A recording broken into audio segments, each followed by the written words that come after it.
Và ninh chắc ca tà ly có bàn pol cốcបាទសួស្តីពុកម៉ែបងប្អូនទាំងអស់គ្នាបាទដោយពុកម៉ែបងប្អូនបានឃើញហើយនៅក្នុងវីដេអូនេះគឺជាករណីមួយដែលជាករណីបំពល់គោស្លាប់បាទតាមនៅក្នុងវីដេអូរបស់គាត់នឹងគាត់ថាម្ចាស់ចំការបានបំពល់គោបាទបានបំពល់គោរបស់គាត់នឹងធ្វើឲ្យគោរបស់គាត់ស្លាប់បាទអញ្ចឹងពុកម៉ែបងប្អូនដឹងហើយថាវាជាកំហុសខុសឆ្គងមួយបាទដែលម្ចាស់ចការមិនគូធ្វើអញ្ចឹងទេបាទកាលណាបើសិនជាគោចូលទៅស៊ីនៅដំណាំរបស់ពុកម៉ែបងប្អូនគឺពុកម៉ែបងប្អូនត្រូវចាប់គោនឹងឬក៏ពុកម៉ែបងប្អូនទៅប្តឹងមេភូមិឬក៏មេភូមិមេឃុំឬក៏ប៉ុស្តិ៍រដ្ឋបាលដើម្បីយើងធ្វើការដំណោះស្រាយគ្នាហើយឲ្យសងទៅតាមនីតិវិធីច្បាប់បាទប៉ុន្តែទន្ទឹមនឹងនេះបាទពុកម៉ែបងប្អូនមិនមែនយើងបន្ទោសតែអ្នកម្ចាស់ចំការមកមុខទេបាទពេលខ្លះវាក៏មកពីម្ចាស់គោដែរពុកម៉ែបងប្អូនបាទឧទាហរណ៍ថាគោ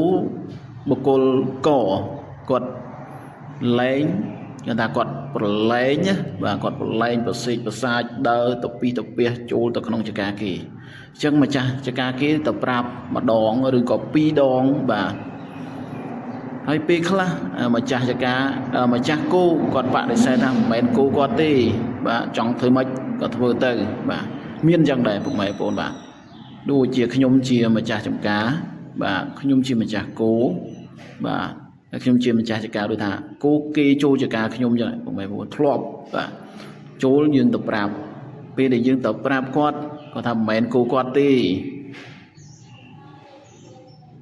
យើងក៏មាត់ដែរលើកទី2យើងទៅប្រាប់ថាគោនឹងចូលហើយស៊ីដំណាំដាំដុះខ្ញុំច្រើនណាស់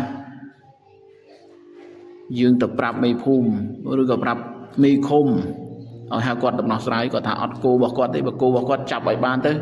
ហើយគាត់សងហើយដល់ពេលខ្លះគាត់ប្រាប់ថាធ្វើម៉េចធ្វើទៅបាទបកគោគាត់ធ្វើម៉េចធ្វើទៅអញ្ចឹងវាជា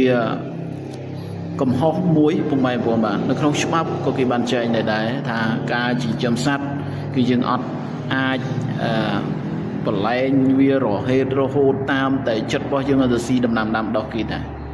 អញ្ចឹងយើងមិនមែនបន្ទោសម្ចាស់ចការតែមុខទេពេលខ្លះម្ចាស់គោក៏ខូចដែរពុកម៉ែបងប្អូនខូចអញ្ចឹងបានថាយើងម្នាក់ត្រូវតែយកចិត្តទុកដាក់បាទពុកម៉ែបងប្អូនបាទគោយើងចិញ្ចឹមក៏យើងចង់បានសត្វយើងចិញ្ចឹមក៏យើងចង់បានម្ចាស់ចំការគេធ្វើក៏គេចង់បានហេតុអីក៏យើងម្នាក់អត់សន្សំពេលខ្លះសន្សំសុកទៅពុកម៉ែបងប្អូនគឺវាល្អបាទអញ្ចឹងកំហុសវាមកទាំងពីរហ្នឹងបាទហើយខ្ញុំជឿថាម្ចាស់ចំការមិនមែនម្ដងគាត់ទៅដាក់ថ្នាំទេបាទស្រួលមិនស្រួលហ្នឹងគឺគាត់ប្រាប់ញឹកញយគាត់ប្រាប់ញឹកញាប់ឲ្យម្ចាស់ចំការបាទពេលខ្លះម្ចាស់ចំការឲ្យម្ចាស់គោបាទពេលខ្លះម្ចាស់គោនឹងស្ដីបន្ទោសគាត់ហើយឌឺដាក់គាត់ទៀតថាធ្វើម៉េចធ្វើទៅបាទបើគោគាត់ធ្វើម៉េចធ្វើទៅបាទដល់ពេលម្ចាស់ចំការចិត្តឆៅដែរបាទគាត់គិតមិនដល់ពីចំណុចហ្នឹងគាត់ខឹងគាត់ទៅទិញដាក់អញ្ចឹងទៅបាទគាត់ទិញដាក់វាអាចនឹងពលប៉ុន្តែខ្ញុំមិនដឹងថាថ្នាំអីទេពុកម៉ែបងប្អូនដល់ថ្នាក់ធ្វើឲ្យគោស្លាប់ខ្ញុំអត់ដឹងថាជាថ្នាំអីដែរបាទព្រោះនៅក្នុងថ្នាំគឺគេបានអត់មានលក់នៅទីផ្សារទេថ្នាំដែលអាចសម្លាប់បានបាទបើយ៉ាងចូលខែនេះវាកដៅផងអីផង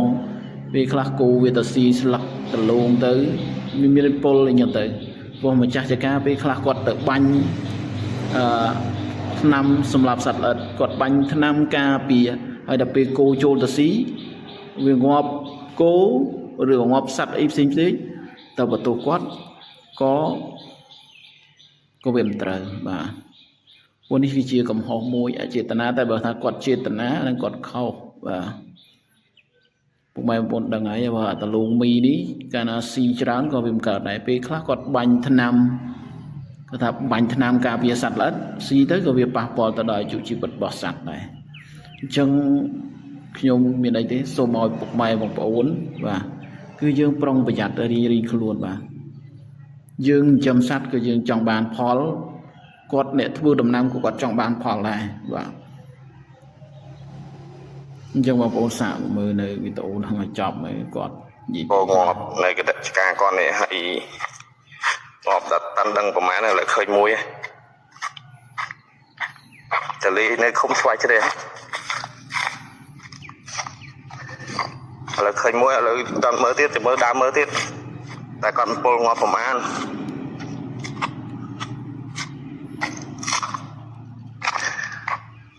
hay bữa xí những cực hạ ai chia mà rồi lẩu bìa của lẩu chứ tại bữa có tê xong mà tăng cả áo pi tăng cả áo đây phụ hiện man thôi cách sân giá hay bữa xí thử tại xong tại này có man thôi tam bị sân giá còn bài dương bán thôi cách sân giá prong priêm bờ sân chế châu si ngày cào tiết dương đừng tiên tia sầm nón xong prong priêm được kia tay bài chỉ còn màu bông pin chẳng mình តាមស្ដាប់ទៅក្នុងវីដេអូនេះគឺមានធ្វើកិច្ចសន្យាព្រមព្រៀងគ្នាឲ្យពុកម៉ែបងប្អូនបាទហើយតលូងឥឡូវអត់ស្រួលទេពុកម៉ែបងប្អូនបាទពោះយើងប្រើថ្នាំច្រើនសម្រាប់បាញ់ស្មៅដាក់ជីអញ្ចឹងទៅតលូងវាអាចនឹងពុលបាទអាចនឹងពុលបាទពុកម៉ែបងប្អូនហើយយើងមិនទាន់សន្និដ្ឋានថាគាត់ដាក់ទេបាទប៉ុន្តែនៅក្នុងវីដេអូនេះម្ចាស់គូគាត់ថាដាក់សំបីតែតលងមីកាលពីខ្ញុំដាំមុនបាទគឺយើងអាចយកមកស្ងោរហូបបានណាពុកម៉ែបងប្អូនបាទប៉ុន្តែឥឡូវនេះគឺអាចយកមកស្ងោរហូបដូចមុនបានទេមិនចង់ទេពុលជារយតែម្ដងបាទអញ្ចឹងគឺអត់ទេពុកម៉ែបងប្អូនបាទអញ្ចឹងសូមឲ្យពុកម៉ែបងប្អូនមានការប្រុងប្រយ័ត្នទាំងអស់គ្នាបាទអញ្ចឹងផ្ដាំទៅទាំងម្ចាស់ចំការទាំងម្ចាស់គោបាទហើយបងប្អូនទាំងអស់គ្នាដែលបានឃើញវីដេអូនេះបាទអញ្ចឹងយើងត្រូវមានការអត់ធ្មត់គ្នាទៅវិញទៅមកបាទហើយយើងត្រូវប្រុងប្រយ័ត្នបាទសម្រាប់វីដេអូនេះគឺខ្ញុំមានតែប៉ុណ្្នឹងទេខ្ញុំអត់បន្ទោសម្ចាស់ចការហើយក៏អត់បន្ទោសម្ចាស់គោដែរបាទយើងវិនិច្ឆ័យទាំងអស់គ្នាទៅ